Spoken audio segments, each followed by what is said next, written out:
Well, welcome back to Smart Life. I feel like I'm risking my entire job and career by having my next guest on. He is fearless in the face of controversy. He writes about things that most people out there just won't actually put on paper. And that's why, of course, we're just bucking all the mores and having him on the show with us today. Welcome to Smart Life, John Hawkins.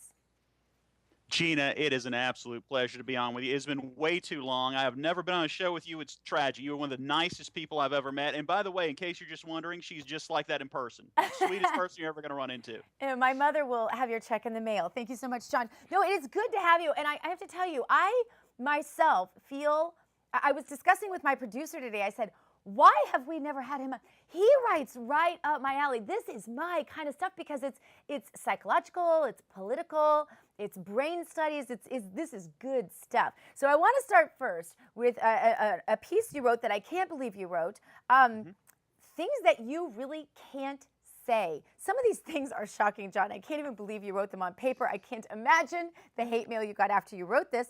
But you said, people who want to change sexes should be treated by a psychologist, not deformed through surgery, given hormone treatments, and falsely told that they can change sexes. That was just number one in your list of 20 very politically incorrect things that you wrote that you say people think, but they can't say. What prompted you to write this, John? Exactly that. There's too many people who think all these things and they say them back and forth to each other, but they're afraid. And somebody's got to be willing to come out there, put it on paper, and give them the space to say the things they want to say. Because just take that one like that. Are we doing people a service by telling them that they can become a man if they're a woman? I mean, if somebody came up and said, Gina, I want to become a cow. And you said, cow? Yeah, so I need someone to graft some udders on me and put some horns. We'd say, listen, you need to go get some therapy. That's crazy. You cannot become a cow.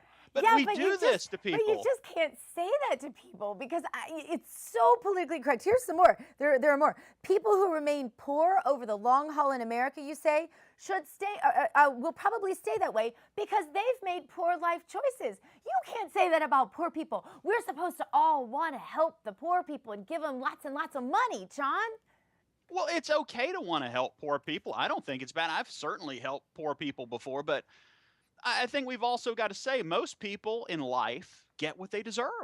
You're doing a talk show right now because you deserve to be on a talk show. I bet you could tell 100 stories about how you earned this and fought your way to it. But there's a lot of people, most of them who are poor and stay poor in a country like America because most of us have been poor. I've been dirt poor. You probably have too. Most people who stay poor in a country like this, they're doing something wrong. There's a reason. It's not just luck. Okay, well, here's another one, and this one scares me to death. I could never have written these words on paper. I have to tell you, even as a writer, I stay away from these issues because I know people take it so personally, or they're just things you can't say. One of them, you already addressed the homosexual or the transgender issue. You wrote this. Most Black Americans are good and decent people, you said, but percentage-wise, there are more Black Americans in jail because percentage-wise, Black Americans commit a lot more crime than white Americans. John, why doesn't that make you a racist? Isn't it common sense? Is it just some accident that everybody creates? Do we really believe that people just go out and do crime at an even rate? No, there's a reason why more Black Americans are in jail. It's because more Black Americans are committing crimes. But so it's I don't know. Is racist that racist? I don't think most Black Americans are bad people. There's just tends to be more criminals who are out there who are Black. Percentage-wise, a lot of that has to do with a lot of people not having dads in the home. And again, if you took Black Americans and they had the exact same percentage of two-parent families as white Americans, I think the crime rate would probably be the same. So you could go out and say that's probably controversial too. But this is so obvious and people know. I guarantee you that 90% of your audience, if they were honest, think the same thing. They're just afraid to say it. Why can't we just say the truth and let the chips fall where they may? Well, we have a First Amendment right that says we can, John. It's just that most people don't. I can imagine your dinner table conversations must be interesting because you sure aren't avoiding many topics. This is one you said that blows my mind. Religion, another issue you're not supposed to talk about. This is a Christian nation, you say, that has been successful because it adopted Christian principles, and the more we move away from that, the worse off we will be as a nation. Aren't you implying that we should be a Christian theocracy, John? Is that what you got out of it, Gina? Because No. I'm guessing you didn't. I'm guessing that's not what you came. If we look at this country, it was founded by Christians. The country, in fact, a lot of libertarians, and here's one I'll get some people mad on. A lot of libertarians think we could go back and have a libertarian country, like we could be just like the founding fathers. We couldn't, because the country's not as Christian anymore. The founding fathers were able to have such a libertarian country with such low taxes and so few rules because there were so many strict social rules that people followed. And as we've gotten away from that, as we've moved away from Christianity and being a moral people, we've suffered as a country. The more we stick to Christianity and the principles that made this country great, the better off we'll be. If we stuck to them today, we'd be 10 times better off than we are.